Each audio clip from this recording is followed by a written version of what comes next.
we need to involve the public in conversation about AI, and part of the solution to getting there is to increase AI literacy in the public. Writing is probably one of the most difficult things that we do.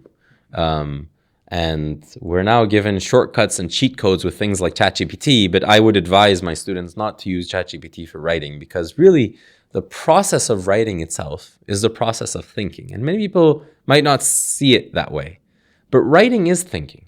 You don't want to disappoint by setting incredibly high expectations of taking one step towards your global optimum. So see it as an iterative process. Take steps, commit to those steps, trust yourself, that you'll eventually end up at some optimal.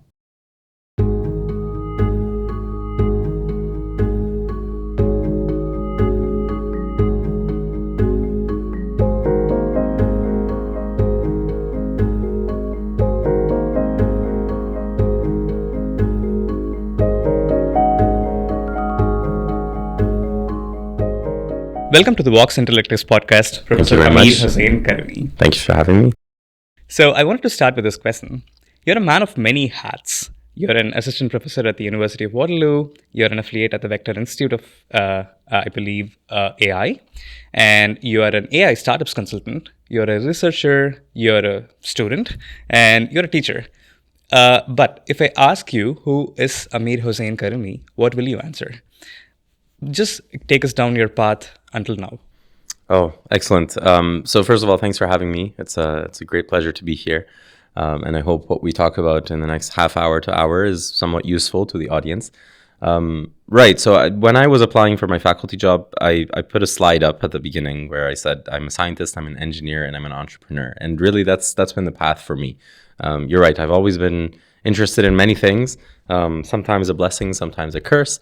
But my career trajectory has allowed me to pursue my studies alongside some of my entrepreneurial pursuits, alongside going to industry and then coming back to academia to do research. And I think there's certainly a lot of benefit to having that sort of perspective on different avenues of careers, but it also comes with a drawback of, maybe sometimes taking a bit longer to get to a particular goal. But overall, I'm happy. Now at the University of Waterloo, I'm honored to lead a research team under the guise of the Collaborative Human AI Reasoning Machines Lab, or the CHARM Lab. And our mandate is to help pioneer advances in trustworthy human AI decision-making systems. Now, we can decompose that and discuss what trust is, but let's stop there for now. Sure. Well, you mentioned about taking an unconventional path and having a lot of digression, if I'm right. Can you expand upon that? Sure, yeah. So as just very briefly, my undergraduate degree was in engineering science at the University of Toronto. This was a while ago, back in 2010. And at the same time, I was very interested in joining startups and having some sort of impact on, the environment around me. And I think part of that was inspired because of the experiences that I had at the University of Waterloo, but also because I spent some time at Stanford University. And when you're put in an environment where everyone is trying to build a startup, but not just for the sake of building a startup, but really for the long-term goal of having an impact on your community, that really instills in you also that deep desire to want to get up and make something. And as an engineer, that's what we do. We build things and then we try to solve solutions or give solutions to solve problems. And so at the end of our second year of undergrad, we met up with one of my friends and we decided to tackle one of the problems that we were facing on campus. And that problem was, it was really difficult to find printers on campus right before a class, because back then, at least, this is over a decade ago, when we went to class, we typically went with printed notes. And why was it difficult? Because, of course, there were limited resources on campus. And many times the labs were either booked for, a classroom or something else, and we couldn't just barge in and use the printers. So we set off on this path. We knew it was our problem, but we didn't know whether everyone else had it as well. So we had to validate it. We came out with a list of questionnaires. And again, this is pre-ChatGPT where you just put in a prompt and got a full questionnaire. So we came up with a list of, 17 or 23 questions, something like that. We interviewed, I think, 80 people, cold turkey. And we got a bunch of responses, threw it up in Excel. Back then, again, Google Sheets was just coming up. And we did some very rudimentary statistical analysis. And we said, oh, look, we validated that this indeed is a problem. So from there, it was rather straightforward to recruit a number of other friends, and we started building out the iOS app, and then started speaking with the engineering facilities there, the computing facilities, or ECF, and we were able to procure the first API key from ECF because they just wouldn't give out their data like that. But somehow we managed to convince them that, it's safe, it's private, we're not going to share this information. And 6 months later, we had the app up on the App Store. And that was the iOS. We launched it, I think 900 downloads in the first day. And it really showed that when you put a group of people together, solving even a problem that seems rather small, it's going to, first of all, take a lot of effort. But at the end of the day, it can drive a lot of impact. And so that, again, reinforced in me this desire to not only study the abstract in the classes, but also try to put them together and actually build something and push it out. And so from there, I then applied for a program, a national program in Canada called the Next 36. In that year, it was the fourth cohort of the Next 36. We went through a number of grueling interviews over, I think, 2 or 3 days. And how Next 36 works is that from across Canada, they recruit students from both engineering, computer science, and business. And they bring 36 students together to make up 12 teams. And then they give them funding for a period of, let's say, 6 to 9 months. And they coach them. They give them, veterans from the industry to become their coaches. And they invest in these teams to have the students go through the experience of actually building a startup. Now, it's okay if some of them fail, because statistically, over 90% of startups fail. But what's most important is that this process of going through and experimenting and failing and trying to meet deadlines and pitching and understanding the market and the whole shebang is something that they want to invest in Canadians, because many of these founders, even if they fail, so to speak, in the program and not necessarily graduate, with a big check waiting at the end, they've gone through and they've experienced this process at least once. And many of them go on to then make another startup. And many of them, I know now it's been a few years, but several of them are now, leaders of big companies or leaders of their own startups that are funded and, recruited many other Canadians. So I went through that. I also did some industry work, and all the while I was trying to really explore the domain in which I found my interests, and sometimes it expanded, sometimes it narrowed, but that's really where all of it started. So how would this app work? So people would just register onto this app, and it'll show them the closest places that they can print their stuff at? Right. So there was already a fixed number of labs in the engineering buildings. Let's say there were 20 labs. Each of them had different capacities. One had, 20 computers. One had 200 computers. One had 1 printer. One had 4 printers. And really what we would do is we just, in the API in the API request that we had, really they would just send over a status of a tally of how many of these printers are free or how many of the computers are available. And we just surfaced that information nicely in an app, because that just wasn't serviced anymore. My understanding is that they, after we graduated, of course, the app kind of diminished away.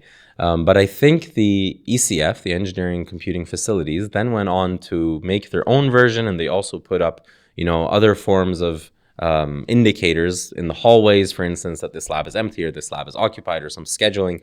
And so we somehow inspired the next generation that the university picked up themselves. That's awesome.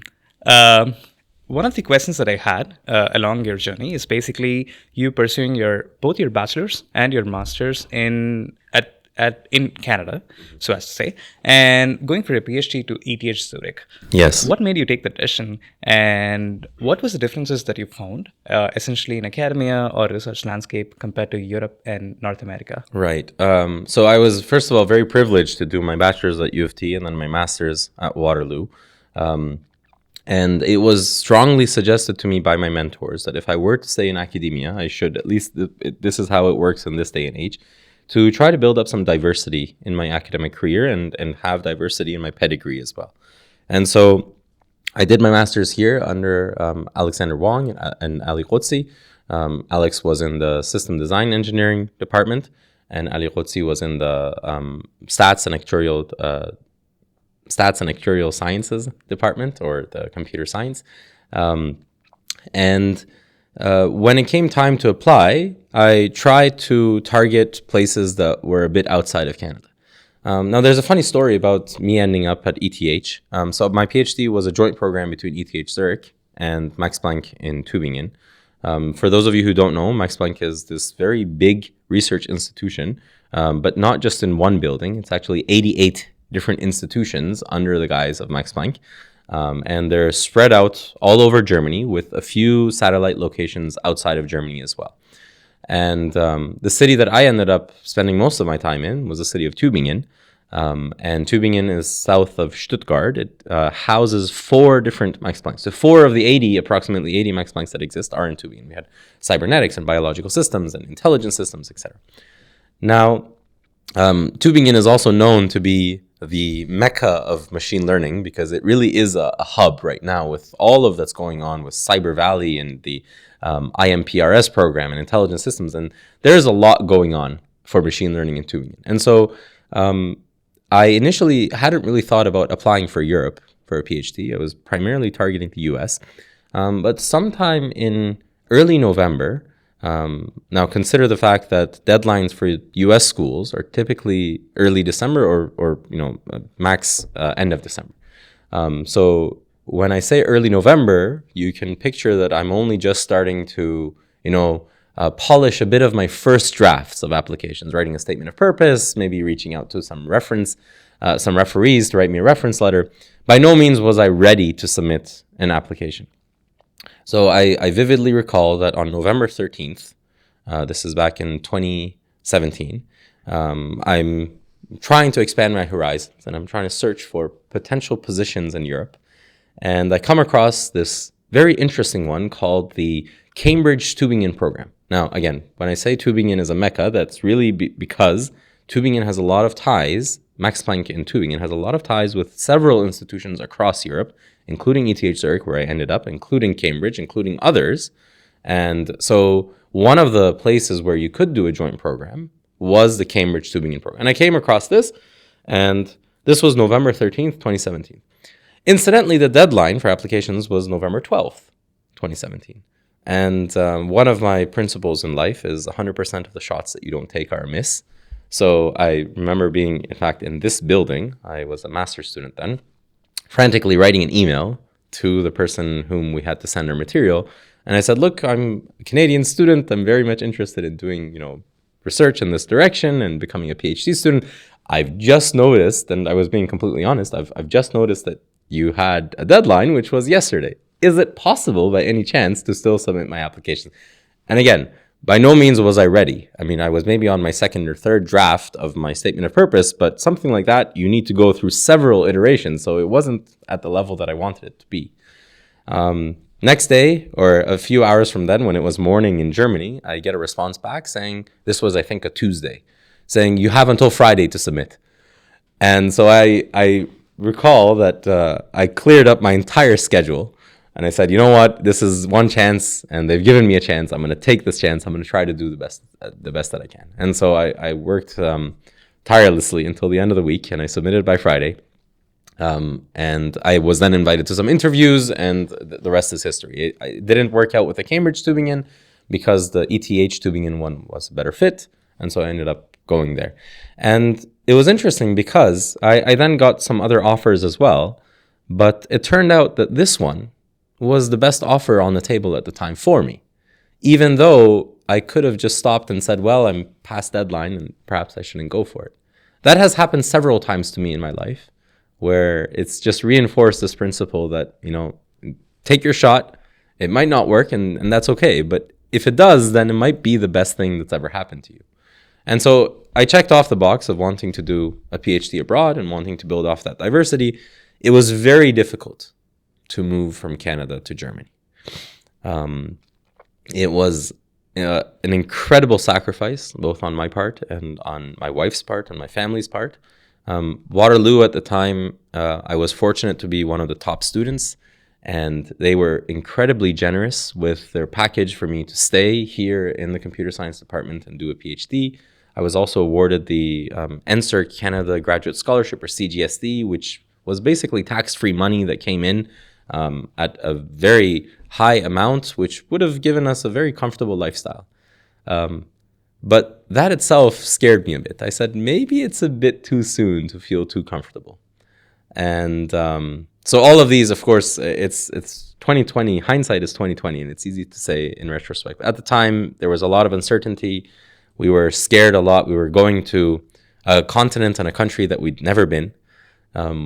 We were wanting to learn and communicate both, professionally and personally in a language that we didn't quite understand. And I have a lot to say about that as well.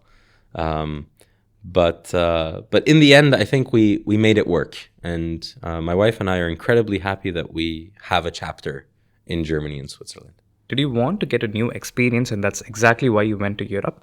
Or is it because Europe is actually different in the research atmosphere or the research scene than what you have in North America? What was the driving factor? Yeah, I think, again, hindsight is 2020, so I could cherry pick the different reasons that came in. But the reality is that it's more stochastic. And there's a lot of uncertainty when you're trying to make decisions as well. I'm sure that there were combinations of schools in the States and also maybe just Waterloo itself, which would have, tipped the scale in favor of staying or going somewhere in North America. At the time, it just seemed like the best decision to give Europe a shot. And I think my wife and I had this discussion at some point saying, look, we're young. Of course, we're going to travel to Europe at some point, but we might never get to experience Europe the way that it deserves if we don't live there. Now, of course, this is pre-COVID, so we didn't anticipate COVID, and that really slowed things down for our exploration path of the continent. And I'm sure there's a lot of things that we have yet to see. But that was certainly one of the factors, wanting to explore someplace new. Now, I think we underestimated the effort and sacrifices that we need to make because it was very difficult. It was very rewarding and very difficult. One of the rewarding things was that it really gives you a different perspective on how you can go about balancing your professional and personal lives, or what people like to call work-life balance. I think Europeans do it very well. I recall something that I hope to do with my students. One of my advisors during the first couple of weeks that I was there told me that, look, Amir, we're going to meet every week, or we're going to try to meet every week. And we will not schedule meetings on Mondays because I don't want you to be feeling stressed over the weekend. And that was a very foreign attitude to me. Not to say that my prior advisors were very strict, but perhaps just the environment in North America, the work environment, is kind of forces you, maybe indirectly and implicitly, to work very hard and maybe even work over weekends. I know I certainly made the mistake of blurring the boundaries between my personal and professional life. I know that I spent many late days and many weekends on campus. Going back, having had the experience of seeing that, look, there is an alternative, and Europeans are, making great contributions, and they have an interesting lifestyle at it as well. I probably would have done things differently. But I think, experiencing Europe in that sense teaches you a lot of different things about both life and building your professional network. And I'm very happy that that's the decision that came out in the end. That's excellent. And I have a lot of follow-ups, which I'll definitely come to. But after hearing you talk so much about your journey thus far, one of the most fundamental questions that I want to ask is, how did you even get into this field? So how did you get into the field of machine learning, or your current research focus that you have right now? Where did it all start? And how did you get where you always sure that you wanted to do something related to computers and machine learning? Or is it just something that you picked along the way? Oh, that's interesting. Again, hindsight is 2020. So take everything I say with a grain of salt, and always I have a set of principles, like I said, that I try to follow when I'm making decisions for the future. Because really, the way that life works is that we're all supposedly intelligent agents working in highly dynamic and uncertain environments with limited information and trying to make decisions, optimal decisions, hopefully, in that environment.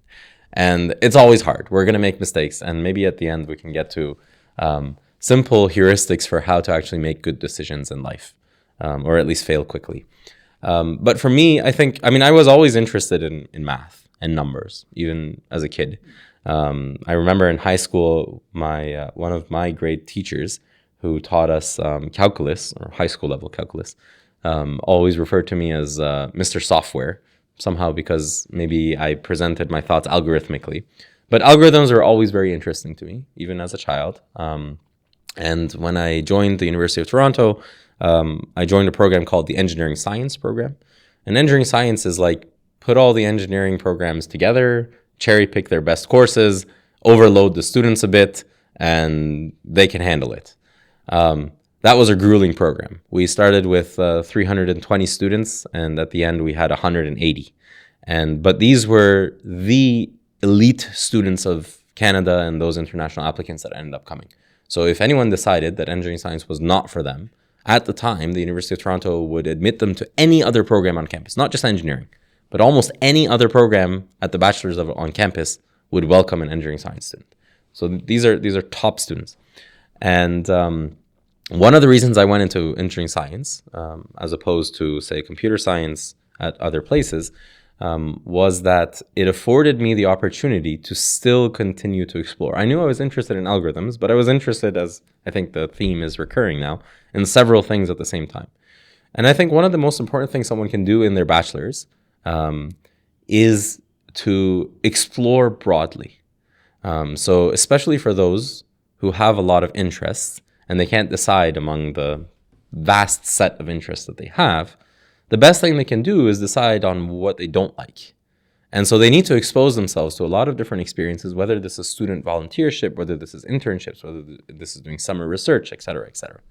And so that's throughout my experience as an undergraduate student. As I started to narrow the scope by experiencing new things and figuring out what I don't like, it kind of became apparent that, yes, this theme of algorithms and maybe AI is recurring. Of course, like I mentioned, I spent most of my summers doing some form of work, either at a company or at a research lab. I was fortunate to spend my first summer at the University of Waterloo under Alex Wong. This is when Professor Wong was just a very fresh professor. So I think I was maybe his first co-op student when he became a professor. That was an incredible experience because young professors, especially those that are just getting started off, have relatively more free time than more tenured professors. And so I got a lot of direct mentorship from him. We met almost every day, if not every other day. And we worked on a project to use, let's call it AI, but to use a subset of AI, computer vision tools, to look at slices of the eye, of the cornea, to count a certain type of cells within the cornea. So we took these images were captured actually on campus from a colleague in the physics department, and we denoised those images, and then we detected cells, and then we counted cells, and then throughout an automated process, something accurate and quick, we spit out a number saying, this is the number of cells that exist within this block of corneal tissue. And that was my first paper as well. So over the next few months after the internship, Alex and I wrote the paper, of course, mostly Alex, and I looked at the document mostly when he was writing, but we wrote the paper, we submitted, it was accepted, and that became a stepping stone as well for the rest of it. But AI, algorithms, they've been a recurring theme, and Alex is one of them. My senior undergraduate thesis advisor, who was also the instructor of the Introduction to Machine Learning class. This is Professor Rich Semmel, who's no longer at UofT, is now at Columbia University. He was also a big inspiration as well for me to continue and learn about machine learning. Incidentally, I was not one of the best students in his class. It was very difficult for me. Machine learning was hard. It contained a lot of mathematics. It referenced a lot of material that we had learned earlier on in our degree, and so we had to remind ourselves, oh, this is how we did linear algebra, oh, this was, the particular way to do integrals. So it was really an amalgamation of everything we've learned in our undergrad and then put together with new concepts of learning and what does it mean and how to actually do it. But I've had a lot of inspiration throughout, and I just want to call out both Alex and Rich for being an inspiration. Right. So how was the experience of your first research paper? Like, apart from the process of writing the paper itself, what did it really teach you? And was that where your love for research started? Oh, that's a hard one. Love for research. I'm not sure. I had a very positive experience with doing research. I think Alex was an amazing mentor. The project was super interesting. What we were doing at the time was we were trying to write things, and this is again pre-PyTorch, and Python was a thing, but PyTorch was not so well established then. I'm not even sure it was out then. So we wrote a lot of our algorithms in MATLAB. And anyone who's worked with MATLAB knows that, you know, it's excellent for matrix computations and parallel computations if you know how to vectorize things. But if you start to have a lot of nested for loops, then MATLAB is probably not the way you want to go. And you want to go one level lower into C. And C is probably the quickest you can get with something like this. Even Python, of course, is built on C, so it won't be so fast. In that case, there is an interface between MATLAB and C, because some of the processing libraries come from MATLAB, but you want to do some of the heavy lifting in C. And that interface is called MEX, M-E-X. And I don't recall all of the details at the moment, but I remember that that experience was a mix of both there being an interesting research question, there being interesting data, there being, of course, interesting people to work with, in this case, Alex and Professor Bizhiva from the physics department. But then also it was an interesting engineering challenge as well, because we were trying to speed things up and writing something in MEX, again, pre-ChatGPT. So you'd have to do a lot of Google searching to figure out, you know, how to do something. It was a very fun experience. And so it was, for me, it was a right project because, again, it had the right ingredients, the right people, right idea, right data, and right engineering challenge. Perfect. So it was essentially a perfect fit for you to start up. I think it would have been it would have been a great fit for anybody, and I was just fortunate to be right. Awesome. So let's come to the central question of this whole topic of research. Now, you've been a researcher for nearly a decade now, or more than that, if I can see all your experiences.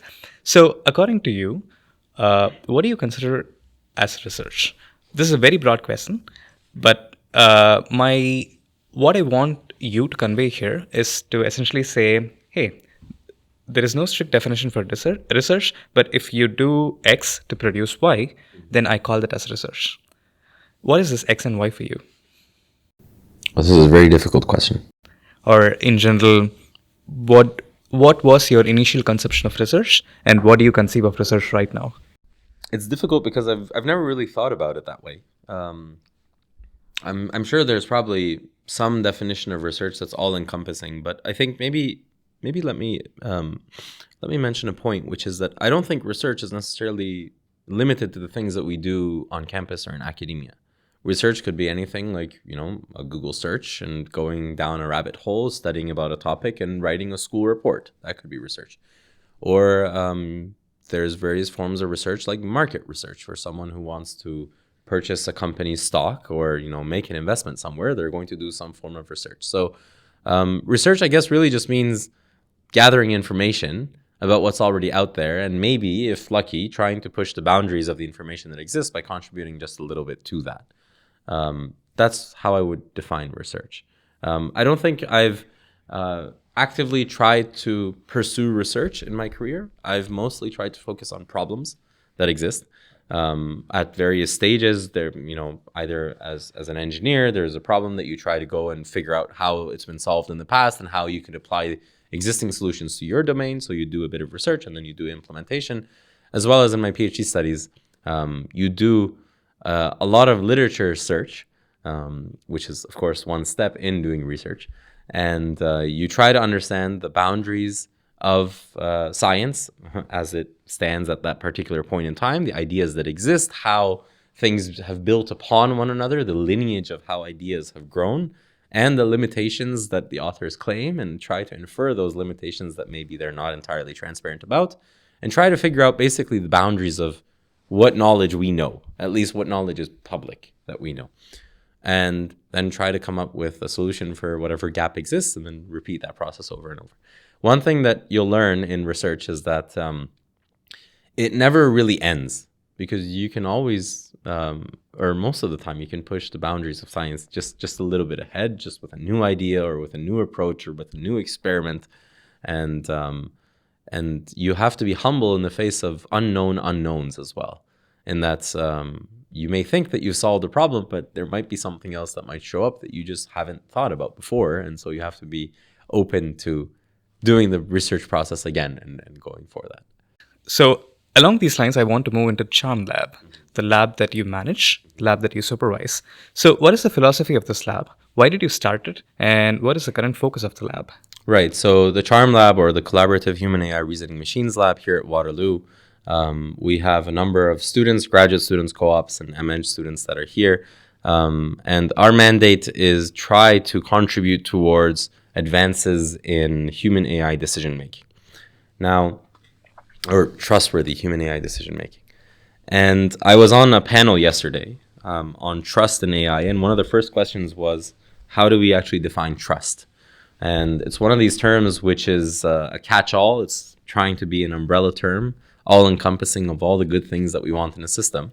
And I'm sure that many of you have probably come across either principles or white papers or guidelines or whatever it is that many institutions across the world have come up with to define trust. This could be institutions like the World Economic Forum or OECD or Google, Microsoft, University of Waterloo, etc.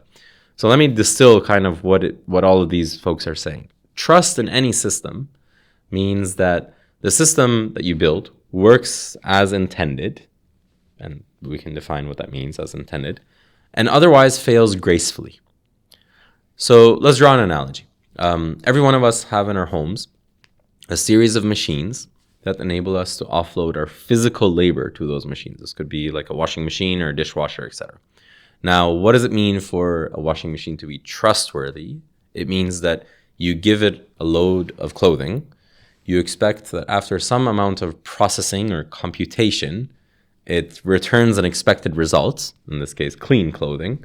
All the while, it operates within the safe boundaries that it's designed for. It doesn't explode, it doesn't run off, it doesn't do whatever. And if it does have a problem, it stops gracefully, it blinks at you, it beeps at you, it notifies you, it does something, right? Now, of course, this is for offloading our physical labor. We're now living in a day and age where ChatGPT is one of those tabs that's constantly open, probably on most of our browsers, right?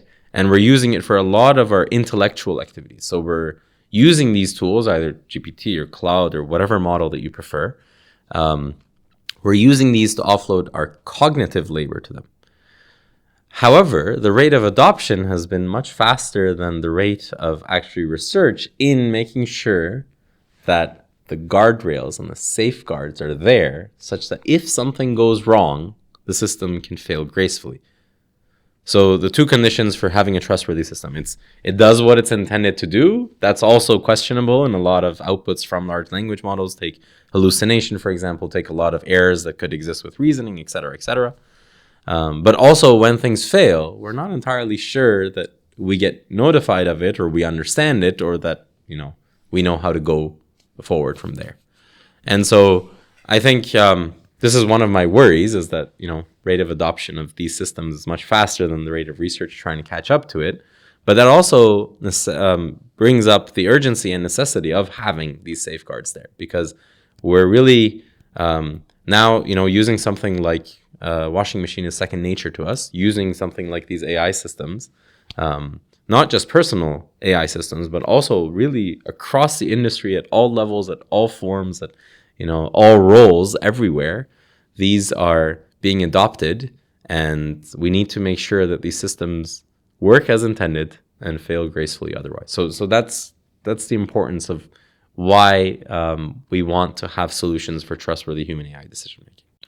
Right. So given all the talk about artificial general intelligence or artificial superintelligence, AGI, ASI, and things like that, do you think trustworthiness is something that should be more focused upon? And if so, do you think it will help us steer AI to be probably to coexist better with humans? Essentially, when you talk about trustworthiness in AI, the rate of adoption of all these technologies is way faster than research that actually happens in trustworthiness. For example, you had language generative models. Now you have video generation models. And there's so many ethical concerns about how these models function in general. And that's essentially why people are very skeptical about what will be the impacts of AI as it goes along the way.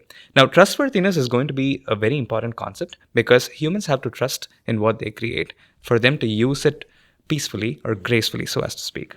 So my question is, as we progress along the lines of whatever the goal of artificial general intelligence is, which is kind of like a moving target at this point, do you think trustworthiness is achievable?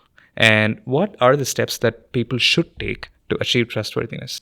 Oh, I certainly think that it's necessary, and I hope that it's achievable, because really, ultimately, what it means is that we're building systems that we can rely on and we can trust, and we're all again. I want to emphasize that we are already at the place where we're offloading our cognitive, labor to them, which itself has a number of inherent risks. But at the very least, we'd want to make sure that the system is doing what it's supposed to do. Now, this system could be a narrow AI, it could be a general AI, whatever it is.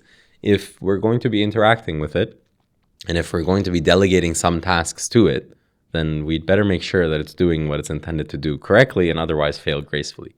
So my hope is, yes, we can accelerate the advances in trustworthy AI, also to the domain of AGI, and I hope that our research can contribute towards that. Right. So do you think that in the future, with the increasing AI technologies that actually come about, humans can actually peacefully coexist with AI? That should be the ideal case, of course. But do you think, given the current state of situations, is it possible? Oh, I hope so. I mean, I'm not in the camp of the doomers that would say that, we're really just digging our own grave with the AI. I do listen to their arguments, and I understand some of their arguments where it's coming from. But I think that, there's a lot more benefit to be gained, and there's a lot of also existing problems that shouldn't come under the shadow of potential future problems. I think AI certainly has the ability to bring a lot of prosperity, and there's a lot of societal challenges that will come up with it. Things like that many people know, such as fairness and robustness in AI. These are real problems that are happening to real people today, and I'm thankful for there being a group thinking about catastrophic risk, and I'd like to be contributing to existing problems that people are enduring today as well because of AI. Right. And what do you think about open source? Are you a believer in open source? Do you think open source might actually enable progress, or it might fall into the wrong hands and it might actually turn it way around? Right. I think, there's always risk.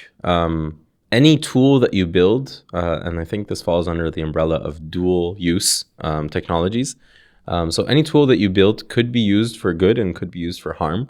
There should be guidelines and guardrails and maybe in some cases regulations for how to use tools in which domain. I think it's important that we invest in detection tools to understand in the wild where an AI is being used to make some decisions, and that might also mean that that detection could lead to some safeguards down the line. Generally, I'm a fan of open source. I've contributed to open source myself a lot. Many of my projects and my group's projects are open source. I think it helps with the advancements of knowledge. At the same time, I understand that that's not, a blanket solution to everything. And in some cases, it's probably best that some models remain closed. But that would need to be investigated on a case-by-case basis. Right. So let's dive into something that you've done in the past. One of your most cited papers is a paper titled Algorithmic Recourse, From Counterfactual Explanations to Interventions. And this has also been adopted by Canadian Treasury's Directive on Automated Decision Making. Can you explain what algorithmic recourse is, what this paper is about, and what has been the impact made by it? Right. So let's start off here. Recourse is a legal term. Recourse means overcoming an adverse situation that's bestowed upon you by some system, right? For instance, you purchase an item and the item malfunctions, and you try to seek recourse by either returning the item or, getting a replacement, etc.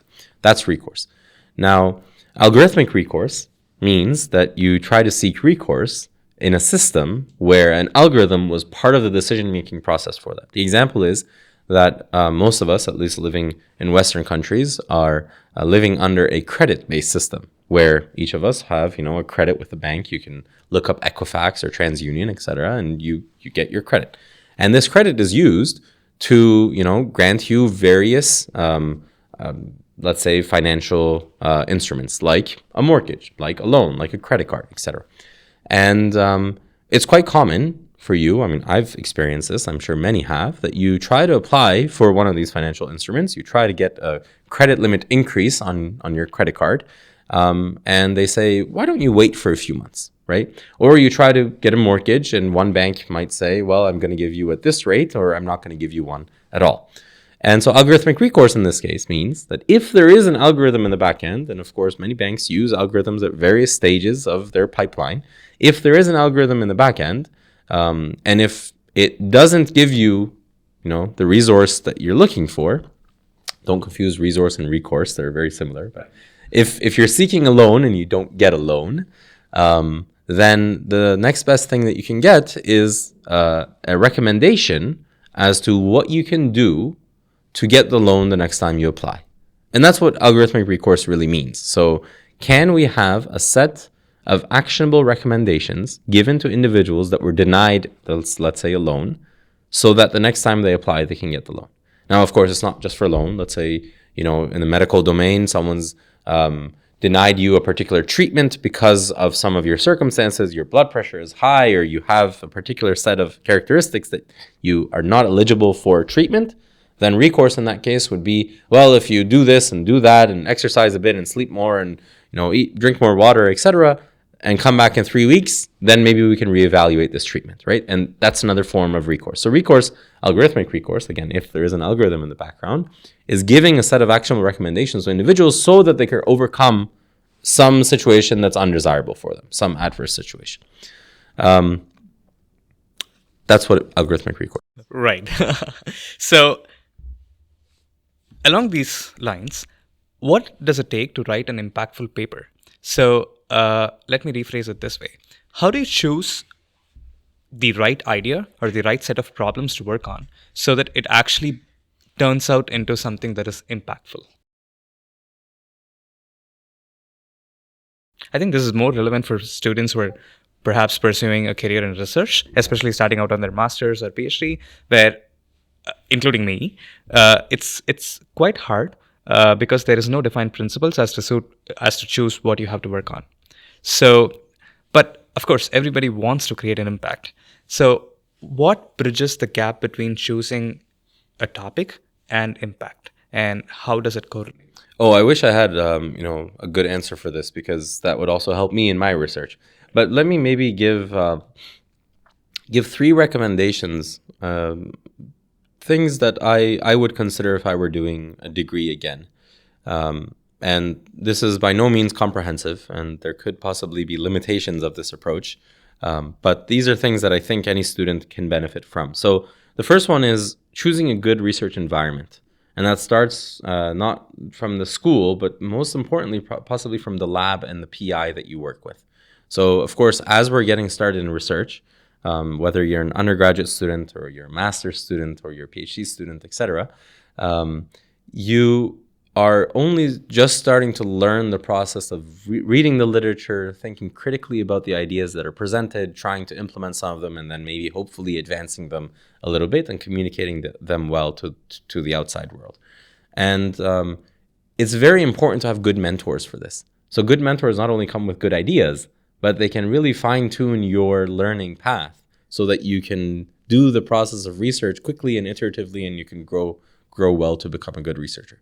So I think one of the necessary ingredients, not strictly necessary, but certainly an accelerant here, is having a good research environment, having a good mentor, whether that's a PhD student that's directly matched to you, or someone experienced, maybe a postdoc, or maybe the PI themselves, where they have time to advise you on how to do good research. The second thing is, and I try to advise my own PhD students this way, is do not chase the hype. And unfortunately, in machine learning, that's much easier said than done, because there's hype every day, and the chance of being scooped by an idea is incredibly high. One of the things that I found I was very lucky in my PhD, of course, with the direction of recourse that we contributed to, was the right place and the right idea, the right team and the right execution, and everything just fit at the same time. But it also had another ingredient, which was it was quiet. No one really cared about recourse that much. There was maybe one or two other papers before us on algorithmic recourse or similarly counterfactual explanations, but it was only just starting to become an important problem and concept. And for that reason, we got a bit ahead of the crowd in trying to make contributions, but also the particular angle that we took for introducing causality for algorithmic recourse was an area where no one else was really trying to tackle. And why is that important? For a PhD student, this is going to go on a tangent as to what kind of skills, bachelor students and master students and PhD students need to have. But the goal of a PhD student specifically is that at the end of their studies, they become an independent researcher. And in order to become an independent researcher, you need to really go deep into a problem. And if you're constantly distracted by the noise that, hype exerts in your particular domain, you are not afforded that opportunity to go deep into a problem. And so that's why I say don't chase the hype. Of course, the hype sounds very interesting and it may be super attractive, and that's what the jobs of today are looking for. First of all, there's no guarantee that the jobs of tomorrow want exactly the hype of today. And secondly, you won't be afforded the chance to really take your time to mature your thoughts, to go deep, to experiment at your own pace and make a meaningful contribution. So I advise all of my graduate students, select your own topic. And I think there was another senior PI at Max Planck as well who did this with their students as well. They would define, spend a few months, read some literature, define a very interesting and out there project that almost no one in the world was thinking about.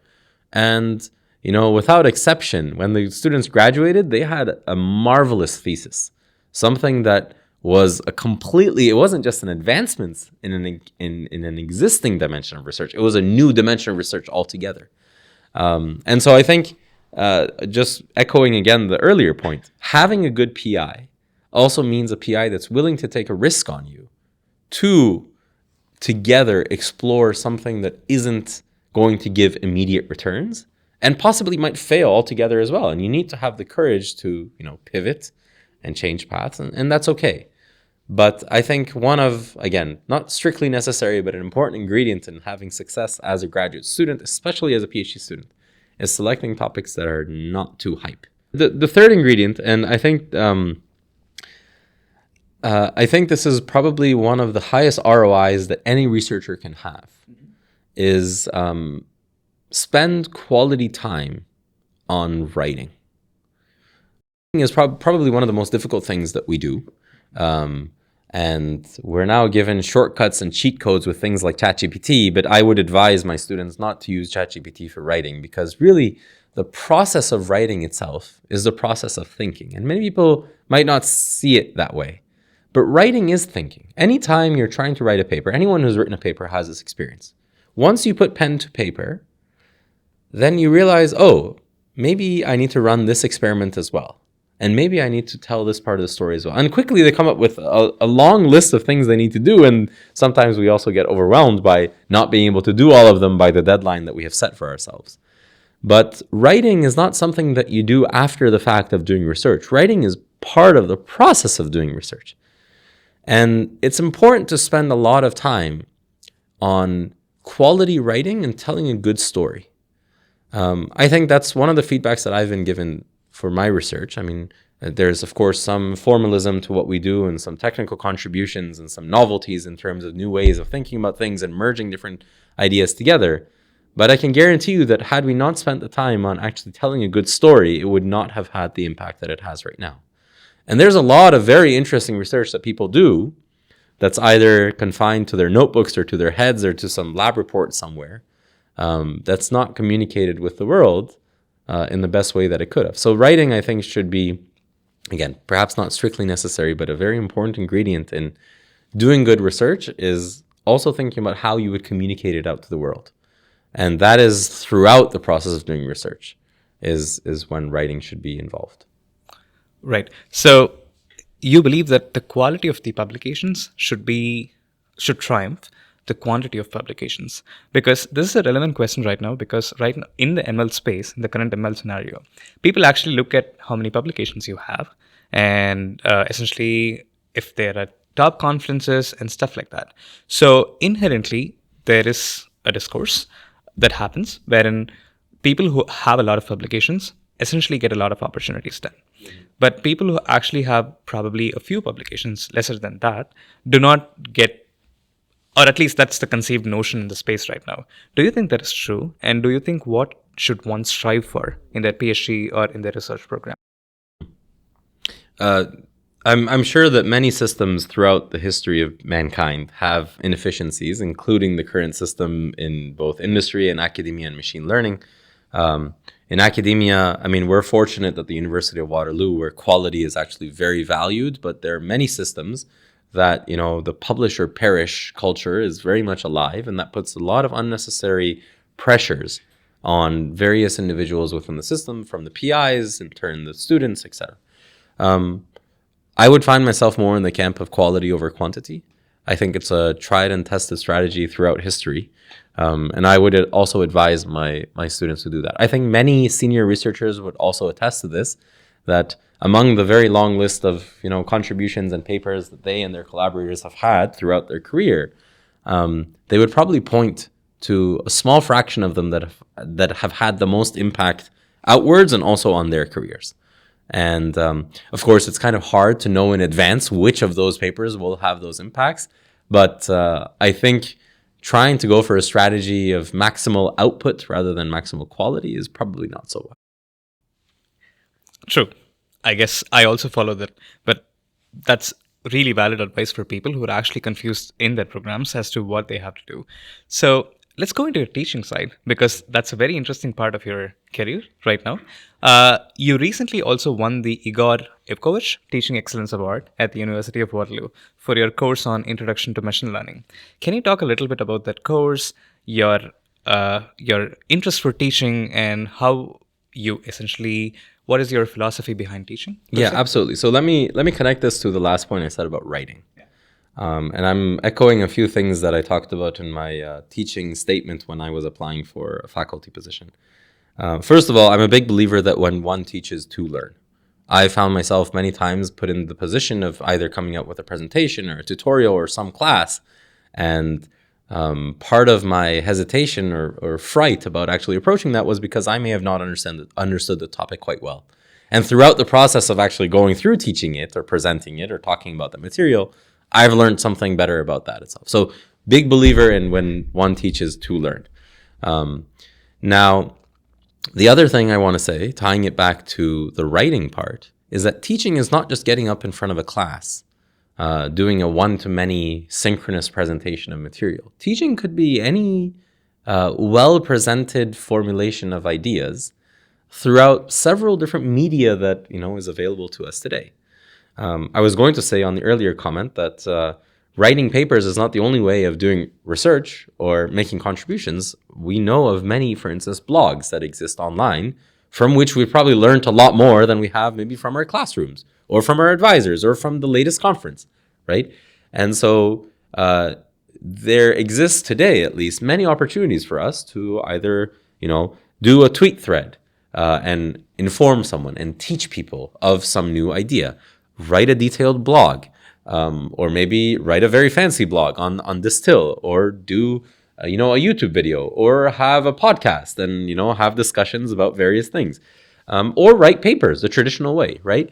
And I think all of these are opportunities for teaching. If you have an interesting idea, if you can communicate it well, of course, spend time. Again, emphasize quality over quantity. But if you can communicate ideas well through diverse media, or pick one that works best for you, then that is also teaching.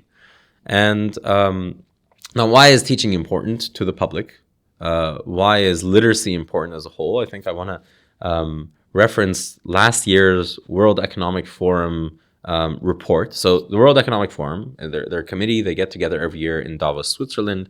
They talk about matters of the world and spreading economic prosperity across the world. And last year they had an expert committee talk about responsible generative AI. They came up with a list of 30 things that need to be done. Some of them were straightforward, like let's define what it means to be trustworthy, let's include the global south, et cetera, et cetera. And I want to emphasize one or two of them that said we need to involve the public in conversation about AI, and part of the solution to getting there is to increase AI literacy in the public. And so that's another area where I think individuals can have contributions, which is how do you approach some of the ideas that are super technical that we maybe use in our everyday in research related to AI, and how do you present that to a public which may not fully understand all the technicalities behind it, but surely would understand the implications of this technology. That's another way of teaching, right? Thinking about distilling some of your ideas for a smaller audience. Now, I know I've diverged a bit from your question about teaching at a university scale, but I just wanted to paint that kind of precursory image to say that teaching takes on many forms. And it's, again, not just standing in front of a classroom and synchronously presenting in a one-to-many fashion, but it could be, for instance, coming up with a short YouTube video or a short Instagram video clip and trying to present an idea asynchronously to many different people at the same time. Now, why Intro to Machine Learning? I think I was fortunate that that was assigned to me as one of the courses. It helped me refresh some of the ideas that I may have not been using for some time. I alluded earlier that one of my mentors, Professor Rich Semmel, was my instructor for Intro to Machine Learning when I was an undergrad. So I recall, and thanks to Rich, I recall reaching out to him before the semester, my teaching semester started. And I said, hey, Rich, I very much enjoyed your slides. Is it possible to maybe get a copy of them and use them as a foundation for my course? And so he was very generous to do that. I mean, Rich is an inspiration, not just for me, but for many people. And I know that there are existing faculty members at UofT who have also done the same thing with Rich and other collaborators who designed that course and have branched off their own versions of Intro to Machine Learning. So I also did that. I think I'm just one of many branches now. And we got the LaTeX files. I developed on that. Rich's slides acted as a kernel upon which I built. I tried to make the course a bit interactive because that's the best way to keep the students engaged, and engagement leads. It's been shown to lead to better learning among the students. And yeah, we had a great semester. It's very difficult for anyone who's brought up a presentation or a series of presentations in the form of a course. It's very hard. So it was a brutal semester, but in the end, I think the students at least appreciated my effort, even if it could have been better. And they were very kind to me to nominate me for the award, which I was then awarded. So great experience overall. Right. I'm completely happy that you actually digress topics, because this essentially brings me to PrinceOfAI initiative, which you co-founded. So apart from your university teaching, you also run the PrinceOfAI initiative, which is essentially providing free education for more than 30,000 learners across the world. How did you come up with this, and what is the PrinceOfAI initiative? Right. So I think, I certainly don't take credit for coming up with it or leading it. I'm just one of the contributors to that initiative. So PrinceOfAI is an online community that, as you said, has 30,000 different people on it. And we try to share content similar to, let's say, a very gentle introduction to AI or machine learning, but with content in the form of short 90-second approximately Reels videos. So Reels are the short videos on Instagram, 90-second Reels that present a topic related to AI. So, for instance, we've talked about fairness in AI. We've talked about CAPTCHA systems. We've talked about the difference between supervised and unsupervised learning. We've talked about Gary Kasparov and Deep Blue and how that, the history of then AlphaGo, et cetera, et cetera. We've talked about AlphaFold. And many people appreciate it because we do kind of live in our own bubble in the AI system where this stuff may seem very second nature to us, but for the public, it's important to at least know about what's being developed and what contributions it has, alongside the potential risks that it has.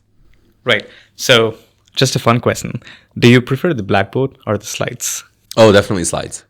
Definitely slides. I think blackboards are great, but I mean, there's a trade-off between blackboards and slides in that you can very quickly go through slides. So you'll be presenting a lot more material and probably you'll need a lot more preparation. But I just prefer slides and having, explicit stops in slides to actually engage the audience. That's my preferred style. Perfect. So let's get to know you a bit. What does a day in the life of Amir-Hossein Karimi look like now, and perhaps during your PhD? Yeah. Well, it's a bit different between my PhD and my current position. PhD was, get up early morning, 7 a.m., 8 a.m., whatever I'm feeling like at that day. I was typically the first in the office at Max Planck, but also the first out. So, that's one of the things I learned, which is to treat your career as a marathon and not a sprint. And so you need to have, habits, hopefully healthy habits to, help you in the long run. For me, it was, I just preferred to get up earlier in the morning and also, spending time with my family in the evening. So I would be first in, first out, mostly doing research or working towards a deadline or a presentation or a grant application or an internship project or whatever it was. Right now, I find my life is trying to juggle many different hats at the same time.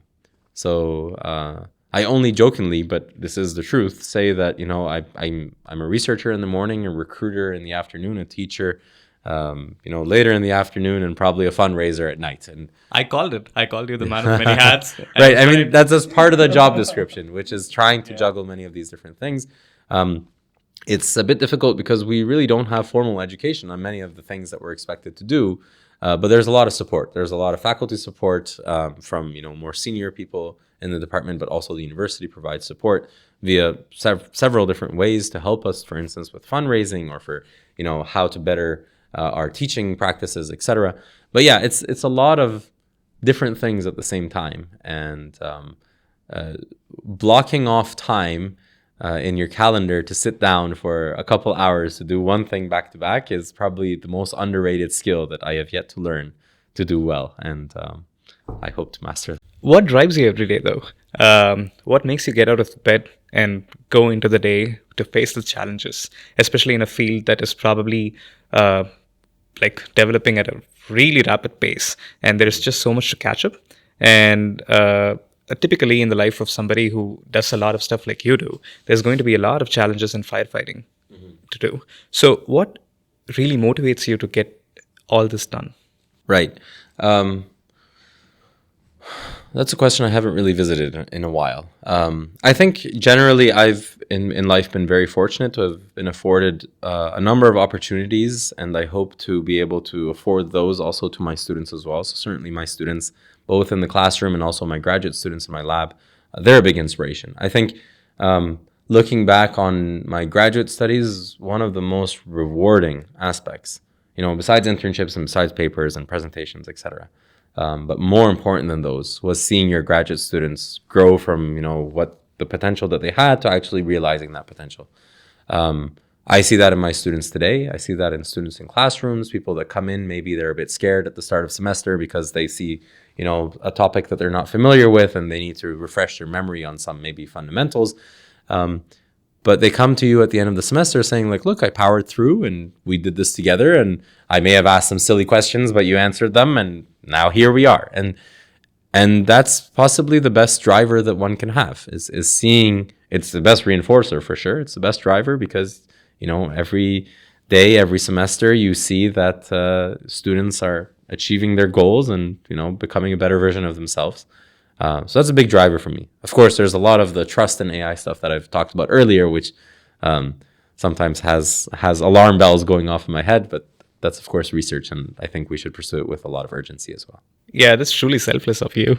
I've learned. I mean, maybe I wasn't like this before, but I've just learned that the most reward is there. Right, and probably a more Lex Friedman-esque deep question. What do you think is the meaning of life? Do you think humans have an inherent purpose, and or do you think we just live in a simulation? Oh, I do not have a good answer nor an answer for that. I'm not sure. Yeah, I'm not sure. Right. So because this is a question that's is very that is in parallel to handling, like knowing how you handle your lows in life, which of course everybody is supposed to have, everybody has. And so how do you actually handle lows? Be it rejections or be it something that you didn't see just coming and knocking you out of the park. How do you handle those kind of lows? Oh, okay. I can speak to that because I've had quite a number of failures in my life as well. Look, I've alluded to some principles that I've learned are recurring, and they're rather robust in the face of different circumstances. So let me maybe tell you a bit of those. First of all, one that I've learned from my undergrad days is 100% of the shots you don't take are a miss. I've said that about, the graduate admissions, applying late and still taking a shot and it turning out to be the best option ever. And that's been a recurring theme throughout. Another very important principle is under promise, over deliver. That I learned, I think, during my master's days. I was reading some Quora post, and it turns out that, we are limited in the number of things that we can do. So it's important to say yes judiciously, not say yes to everything, even if everything seems very attractive. I mean, I was certainly naive in my undergrad days, thinking that I could do everything at the same time. But really, you have to pick and choose. And when you pick and choose, when you commit to something, then make sure that you really give it your all and try to over-deliver. Anytime. So someone yesterday mentioned to me about the venue that we were at. I said, what did you think before coming here, and did it meet your expectations? And he jokingly said that I didn't have any expectations I didn't have any expectations coming in. And of course, that's the best way to go about any situation, because when you don't have expectations, you can't be disappointed. Of course, this is a joke, but it's along the lines of under promise and over deliver. So if you can also not set incredibly high expectations outwardly to others, but also internally for yourself, but at the same time give it your all and try to perform the best that you can, then you'll never be disappointed in a particular situation. Along this line, we need to learn that we can't control everything. In fact, we don't control most things in our life. And that also might relieve some stress on individuals, because we think that something should have happened in a particular way, whereas it wasn't in our control at all. And, we just come back at it the next time and try again, and maybe it works out, but maybe it doesn't. If we learn to let go of the things that we don't control and focus on the things that are within our control, I think we're going to live much better lives that way. Now, one last principle that touches on all of these. So I'm sure many of your listeners probably have heard of the algorithm called gradient descent. Gradient descent is an algorithm that we use to train neural networks. Without going into too much of the details, what it really comes down to intuitively is that you have a model that does not understand the global loss landscape that it's trying to optimize. It's trying to optimize something, it's trying to reduce, for instance, the error rate, but it doesn't know in which direction it needs to move to reduce the error rate the most. What it does know is it has an understanding of its locality. And so how does gradient descent works? It takes a best guess of where it is right now. It tries to gather some information in the form of gradients and Hessians, etc., of where it stands today, and it tries to make the best decision today.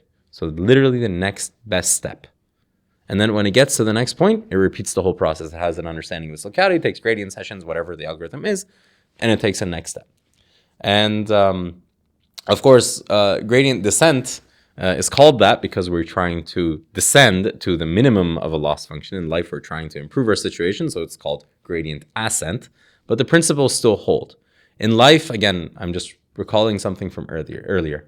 In life, we're supposedly intelligent agents working in highly dynamic and uncertain environments, and we really don't know where the global optima is and where the best career path is, and what's best for us today might not be the best for us in 5 years.